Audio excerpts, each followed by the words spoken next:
बहुत खराब थे, इसलिए मुझे किसी ने बंगाल में नौकरी करने का सुझाव दिया। मैं वहां नौकरी के लिए चला गया। बंगाल में आकर मेरी मुश्किलें और भी बढ़ गईं।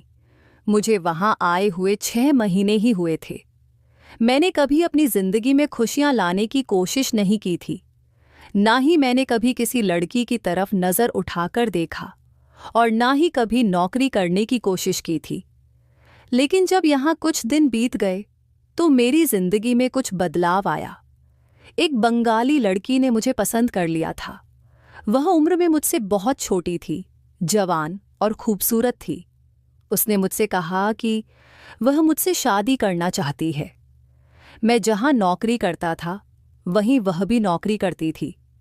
मैं बंगाल की एक फैक्ट्री के प्रोडक्शन डिपार्टमेंट में काम करता था और वह भी वहीं काम करती थी। जब उसने मुझसे कहा कि वह मुझसे शादी करना चाहती है और मुझे पसंद करती है, तो मेरी खुशी का ठिकाना नहीं रहा। मेरा दिल धड़कना भूल गया था। मैं सोच भी नहीं सकता था कि बिजनौर के छोटे से गांव से निकलकर मामूली नौकरी करते हुए मैं एक बंगाली लड़की का पति बन जाऊंगा। यह सुनने में अजीब लग रहा होगा कि मैं 35 साल का और वह 20 साल की थी। उसके साथ शादी करने पर मैं बहुत खुश था। मेरे लिए यह बहुत बड़ी खुशकिस्मती थी कि मुझ जैसे 35 साल के लड़के को एक 20 साल की खूबसूरत लड़की मिल रही थी, जबकि हम दोनों की उम्र में 15 साल का फासला था।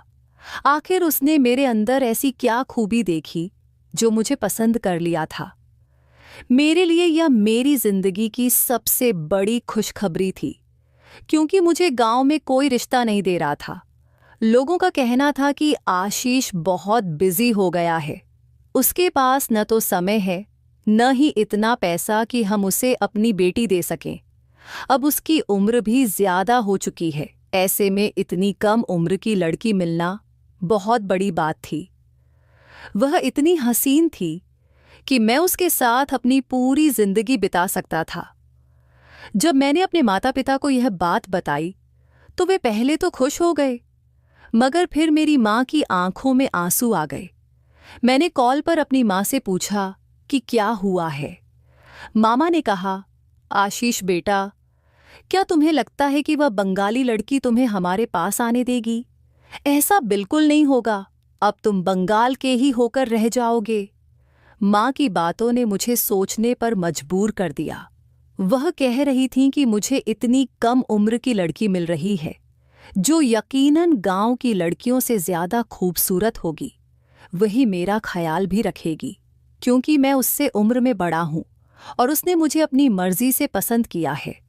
लेकिन माँ को यह डर था कि मैं उन्हें भूल जाऊंगा। आखिरकार माता पिता की किस्मत में मायूसी ही बचती है। माँ की बातों ने मेरे दिल का बोझ हल्का कर दिया। कॉल बंद करते समय माँ की रोने की आवाज़ मेरे कानों में गूंज रही थी। माँ ने सही कहा था। जब मैं बबीता से शादी कर रहा था तो मुझे बाकी लोगों को भूलना ही पड़ता। मैं बहुत परेशान हो गया था। मेरे दिल में ख्याल आया कि रोजगार इंसान को इस तरह परेशान कर देता है कि उसे अपने अपनों को भी छोड़ना पड़ता है। मुझे लड़कियों का दर्द महसूस हुआ जो अपने माता पिता को छोड़कर अपने ससुराल चली जाती हैं और फिर उन्हें वापस अपने घर आने के लिए किसी की इजाज़त की ज़रूरत होती है। मैंने अपनी होने वाली बंगाली पत्नी बबीता से यह बात कही तो वह मेरे गले लग गई और कहने लगी, तुम ऐसी बातें क्यों कर रहे हो? क्या मुझे एहसास नहीं है कि तुम किस परिवार से ताल्लुक़ रखते हो और मैं भी कौन सा अलग हूँ? मेरे भी परिवार का यही उसूल है जो तुम्हारे परिवार का है।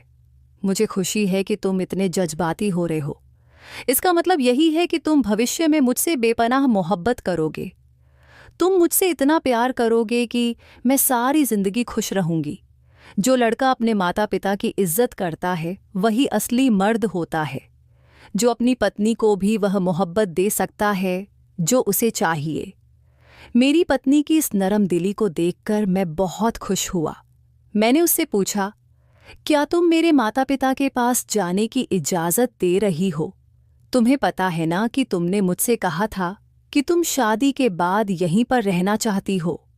तो वह कहने लगी, अरे मेरे बेवकूफ़ पति, मैं तुमसे कहना चाह रही हूं कि तुम अपने माता पिता को यहाँ बंगाल बुला लो।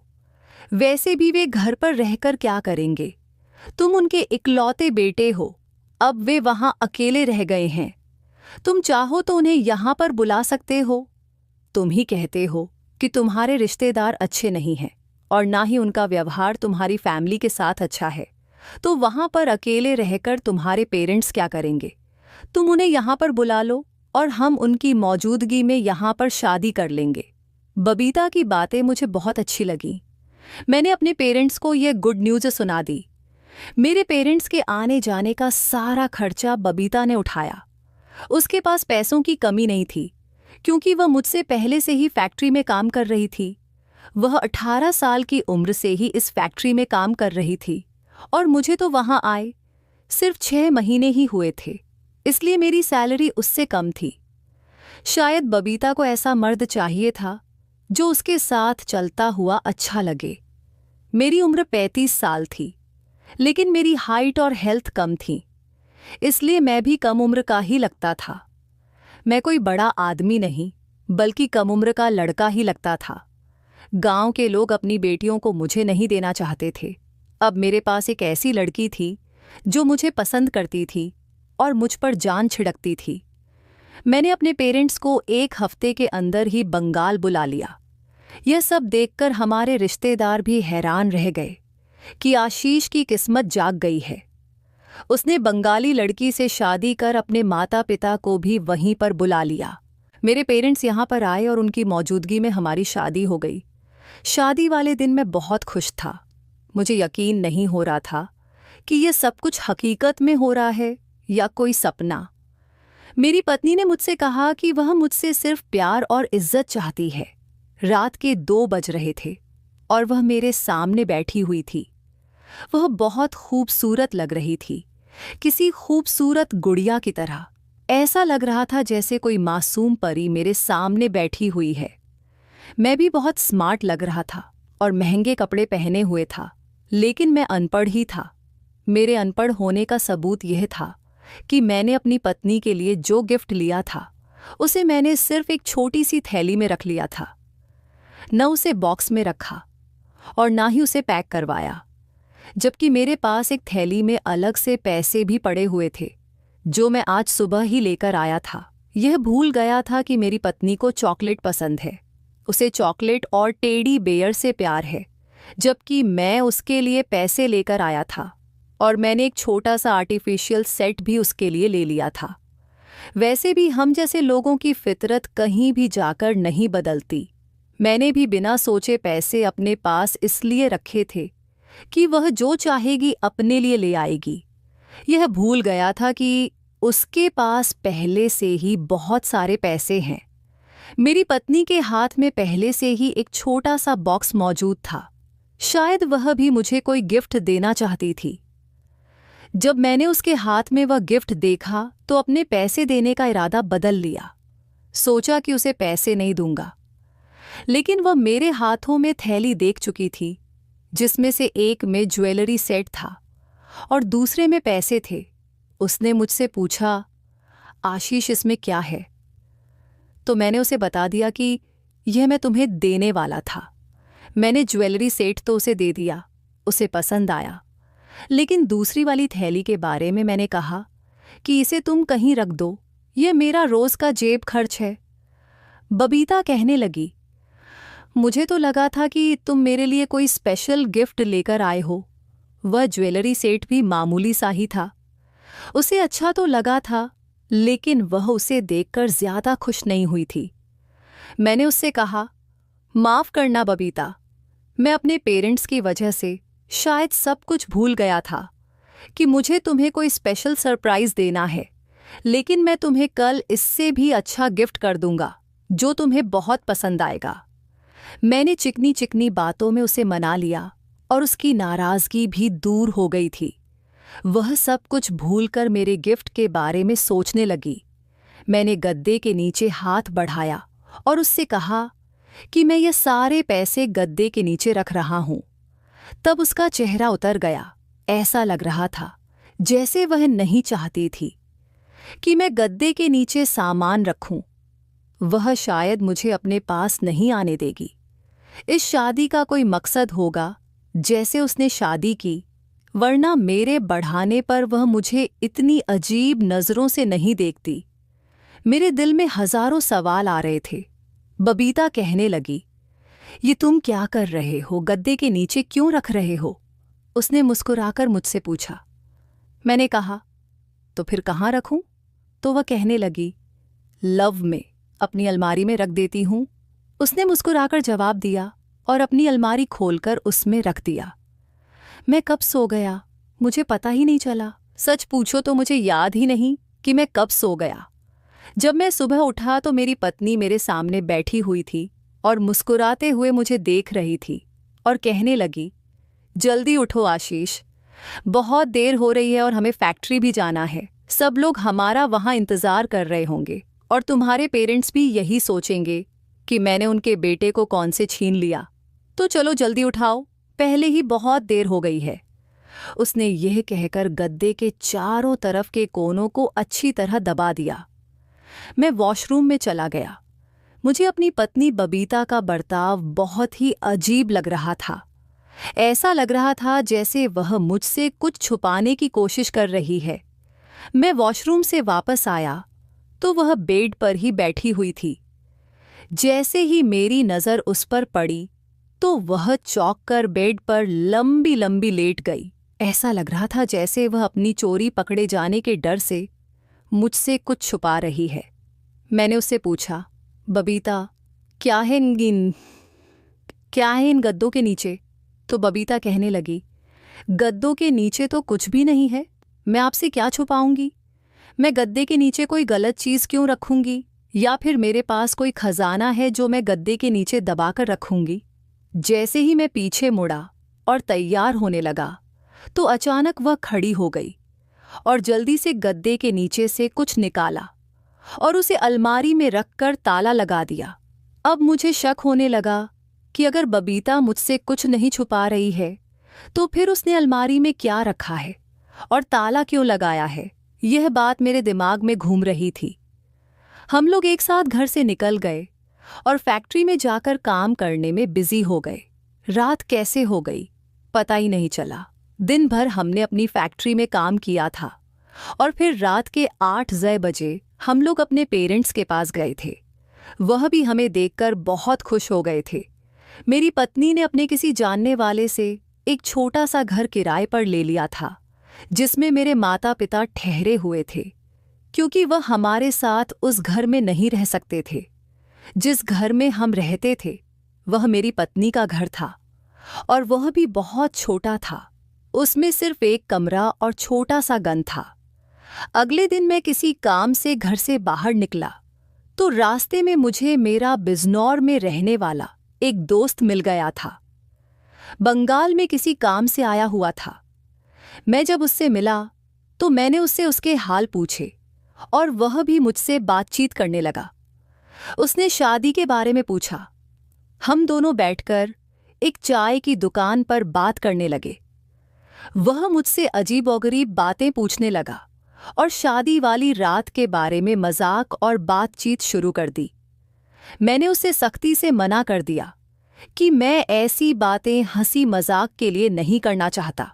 मैं और मेरी पत्नी 2 शरीर एक आत्मा हैं, तो हम एक दूसरे की इज्जत करते हैं। वह कहने लगा, तुम तो बड़े ही बदल गए हो, यह बंगाल की लड़की है, होशियार रहना। उसकी बात सुनकर मैं चौकन्ना हो गया। क्या मतलब है तुम्हारा? किस चीज से होशियार रहूं? उसने कहा, बस ऐसे ही बता रहा हूं, किसी भी चीज से होशियार रहना। उसकी बात सुनकर मैंने गद्दे वाली बात अपने दोस्त को बता दी, क्योंकि मुझे यह बात उसे बताने में कोई शर्म नहीं थी। मेरी बात सुनकर मेरा दोस्त अचानक ही उछल पड़ा और कहने लगा, तुम ठीक कह रहे हो, तुम्हारी पत्नी जरूर गद्दे के नीचे कुछ रखती होगी और फिर गद्दे को भी तुम्हें हटाने से मना करती होगी। मैंने अपने दोस्त से कहा, हाँ, ऐसा ही करती है। तुम ठीक कह रहे हो, शायद ये मेरा भ्रम भी हो सकता है, लेकिन मुझे ऐसा ही लग रहा है। तो मेरा दोस्त कहने लगा, चलो तुम इससे पहले अपनी पत्नी पर शक करो 2-3 दिन, और तुम इस बात की सच्चाई का पता लगा लो कि वह रात को ऐसा ही करती है या फिर तुम्हें ऐसा ही लगता है। मैंने उससे कहा, ठीक है, मैं किसी दिन गद्दा ही उठाकर देख लूंगा कि आखिर वह उसके नीचे क्या रखती है, और वह रात को भी सोने से पहले बड़ी अजीब सी हरकतें करती है। मैंने अपने दोस्त को बताया। उसने कहा, ठीक है, तुम 2-3 दिन उसको आजमा कर देखो, उसके बाद तुम किसी नतीजे पर पहुंच सकते हो। रात हुई तो मुझे किसी और चीज से ज्यादा बबीता के बिहेवियर में रुचि थी कि वह गद्दे के नीचे क्या रखती है। फिर वही हुआ। रात हुई तो बबीता का बिहेवियर अजीब सा हो गया। बाकी सारी बातें तो वह मेरी मानती थी, किसी चीज पर उसे कोई ऐतराज नहीं था, लेकिन गद्दे के साथ वही राज रख रही थी। गद्दा तो वैसे चादर से दबा रही थी जैसे उसके नीचे कोई खजाना हो, और वह अपनी साइड की तरफ वाले गद्दे के साथ ही ऐसा करती थी। मुझसे कहने लगी, आशीष, इधर होकर लेटो, ये क्या कर रहे हो? उसने मुझे अपनी जगह से हटा दिया और कहने लगी, मैं देख रही हूं कि तुम मेरी जगह पर लेटने की कोशिश कर रहे हो, बहाने से गद्दे के नीचे देखना चाहते हो। प्लीज तुम ऐसा मत करो, मैं तुम्हारी पत्नी हूं और मुझे तुमसे ज्यादा घर की साफ सफाई का ध्यान रहता है। मेरी साइड का बिस्तर बिल्कुल ठीक था। वह मेरे पास आकर लेट गई और मेरे बाजू पर अपना सिर रख लिया। मैं मजबूर था। शुरू में कोई भी इतना कंफर्टेबल नहीं होता कि हर बात कह सके। मैं भी खामोश हो गया और वह मेरे बाजू पर सिर रखकर सो गई और मैं भी सो गया। सुबह उठने पर मुझे याद आया कि कल रात क्या हुआ था। मेरी पत्नी ने किस तरह से सामान गद्दे के नीचे से निकाला और अलमारी में रखकर ताला लगा दिया। अब यह बात साफ हो चुकी थी कि वह जरूर गद्दे के नीचे कुछ रखती है और मुझसे छुपाती है। अगले दिन मैंने अपने दोस्त करण को फैक्ट्री के बाहर बुलाया और उसे यह बात बता दी। करण ने कहा, तुम्हारी पत्नी का कोई न कोई मकसद होगा। अब तो तुम्हें उसकी सच्चाई का पता लगाना ही होगा कि वह गद्दे के नीचे क्या रखती है और क्यों रखती है। कर्ण की बातें मुझे डरा रही थीं। उसने कहा, सोचो तो सही, एक लड़की जिसके पास सब कुछ है, वह तुमसे क्यों शादी कर रही है? कहीं वह कुछ और तो नहीं करने जा रही? कर्ण की बातें सुनकर मैं सोच में पड़ गया। मैंने उससे कहा, तुम्हारा क्या मतलब है कि वह क्या करेगी? कर्ण ने कहा, मैं तुम्हें बेवजह के शक में नहीं डालना चाहता, लेकिन तुम्हें खुद भी अजीब लगता है कि वह गद्दे के नीचे कुछ रखती है। अब यह तुम्हें पता लगाना होगा कि वह क्या रखती है और क्यों रखती है। कर्ण की बातें सुनकर मैंने सोचा कि अब मैं घर जाकर गद्दे को उठाकर देखूंगा कि वह उसके नीचे क्या रखती है। जब मैंने पीछे मुड़कर देखा तो मेरी पत्नी वहीं खड़ी थी और सारी बातें सुन रही थी। मुझे उसे देखकर बहुत शर्मिंदगी महसूस हो रही थी। मेरे दोस्त को भी अंदाजा हो गया था कि मैं अपनी पत्नी के सामने शर्मिंदा हो रहा हूं। उसने कहा, तुम अब जाकर गद्दा हटाकर देखना और कहना कि मुझे बस यही जानना था कि गद्दे के नीचे क्या है। मेरे दोस्त की बात सही थी। अब मैं सोचने लगा कि मेरी पत्नी ने मुझ पर कोई एहसान नहीं किया। शादी तो उसने मुझसे अपनी मर्जी से की थी। अब उसे मुझसे कोई भी बात छुपानी नहीं चाहिए। शाम को जब हम घर आए तो मेरी पत्नी ने मुझसे पूछा, क्या हुआ? आप कुछ परेशान लग रहे हो। मैंने कहा, मैं परेशान नहीं हूं, लेकिन हैरान जरूर हूं। तुम गद्दे के नीचे क्या रखती हो? उसने कहा, मैंने सब कुछ सुन लिया है। आपने अपने दोस्त से जो भी कहा उसे मैंने सुना। मैंने कहा, हाँ, तुमने सही सुना है। इसमें बुरा क्या है? मुझे खुद बता दो कि तुम गद्दे के नीचे क्या रखती हो। मेरी पत्नी हंसकर कहने लगी, अरे, तुम्हें किसने कहा कि तुम गद्दे के नीचे ना देखो? मैं बेवजह ही तुमसे छुपा रही थी। क्योंकि मुझे ऐसी बातें करना अच्छा नहीं लगता।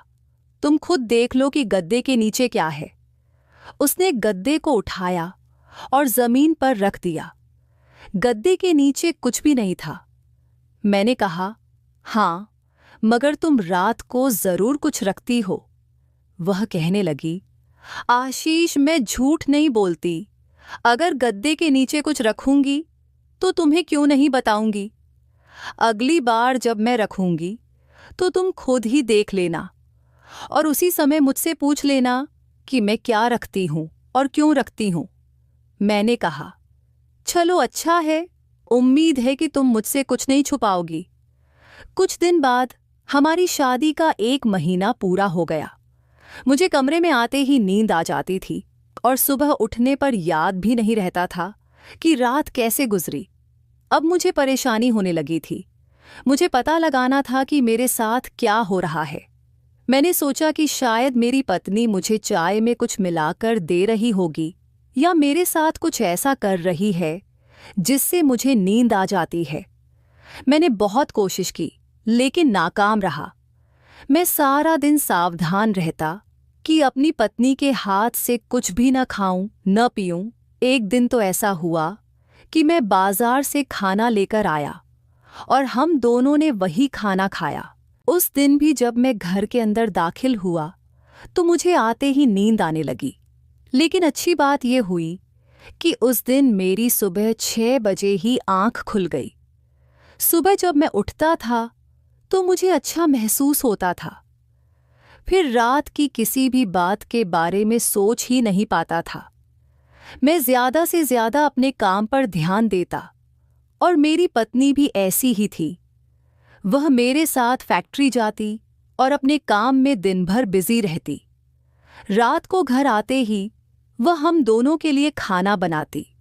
मैं भी कभी कभी उसके काम में हाथ बंटा देता। आखिरकार मैं अपनी पत्नी से पूछने पर मजबूर हो गया। मैंने उससे बहुत प्यार से पूछा, मेरी जान, मुझे बताओ कि तुम ऐसा क्या जादू करती हो कि मैं कमरे में आते ही सो जाता हूं और गद्दे वाली बात तो मैं भूल ही गया हूं। तुम गद्दे के नीचे क्या रखती थी? मेरी बात सुनकर वह हंसने लगी और कहने लगी, देखो, अगर तुम्हें लगता है कि मैंने तुम पर कोई जादू किया है तो यह गलत है। मैं जादू जैसी चीजों पर विश्वास नहीं करती। हाँ, पर एक जादू मैंने तुम पर जरूर किया है। मैंने घबराते हुए पूछा, क्या? उसने कहा, देखो, तुम दूसरे शहर के लोगों को गलत आदतें होती हैं, रात को देर से घर लौटते हैं, लेकिन हमारे शहर में ऐसा नहीं होता। यहाँ के लोग जल्दी घर लौटते हैं और परिवार के साथ रहते हैं। मैं नहीं चाहती थी कि तुम भी गलत आदतें अपनाओ। उसने कहा, जब हम फैक्ट्री से आते थे तो तुम खाना खाने के बाद बाहर चले जाते थे और मैं घर में अकेली रह जाती थी। मुझे यह तरीका बिल्कुल पसंद नहीं आया। मुझे लगा कि अगर मैं तुमसे लड़ाई करूंगी तो तुम मुझसे नाराज हो जाओगे। इसलिए मैंने सोचा कि तुम्हें बदलने का यह तरीका अपनाऊं। मैं नहीं चाहती थी कि तुम किसी मुसीबत में पड़ जाओ, इसलिए मैंने यह सब किया। मैं चाहती थी कि तुम रात को जल्दी घर आओ और जल्दी सो जाओ। इस शहर में क्राइम बहुत है। मैं नहीं चाहती थी कि मेरा पति भी किसी गलत काम में पड़ जाए। मैंने यह सब कुछ इसलिए किया ताकि हम दोनों की जिंदगी में आसानी हो। देखो, छोटी मोटी बात पर शक मत किया करो। अगर तुम मुझसे पूछ लेते तो मैं तुम्हें साफ साफ बता देती, लेकिन तुमने सबसे पहले यह बात अपने दोस्त को बताई और फिर मुझसे सवाल किया। अपनी पत्नी की बात सुनकर मैं शर्मिंदा हो गया। सच में, हम कभी कभी छोटी सी बात को बड़ा बना देते हैं और हमारे रिश्ते की खूबसूरती को छुपा लेते हैं। मैं आप सभी से कहना चाहूँगा कि अगर आपको किसी पर शक हो तो उससे बात करें और सब कुछ साफ कर लें। छोटी छोटी बातें हमारे रिश्ते को बर्बाद कर सकती हैं। अगर आपको हमारी कहानी पसंद आई हो तो वीडियो को लाइक करें और चैनल को सब्सक्राइब करें। और हाँ, नोटिफिकेशन बेल को ज़रूर दबाएं ताकि आपको अगली अपडेट सबसे पहले मिले।